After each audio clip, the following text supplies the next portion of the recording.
Hello guys, আমরা এখন পলিটেকনিকের mathematics 1 বইয়ের 20 নম্বর অঙ্কটা করব। উদাহরণ 4 অধ্যায়ের।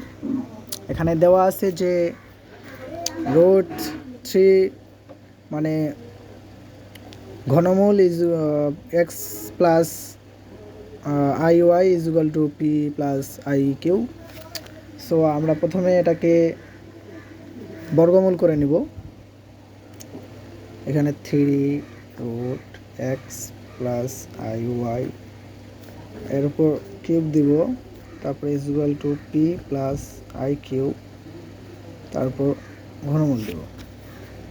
সো এই ঘনমূল আর এই ঘনমূল কাটা যাবে, এটা হবে X plus I Y is equal to, এটা এখন সূত্র পড়বে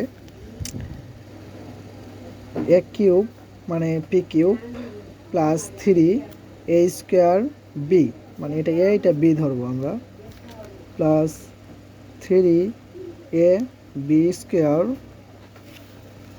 এখানে ব্র্যাকেট দিব তাহলে সমস্যা হবে না, প্লাস বি কিউব।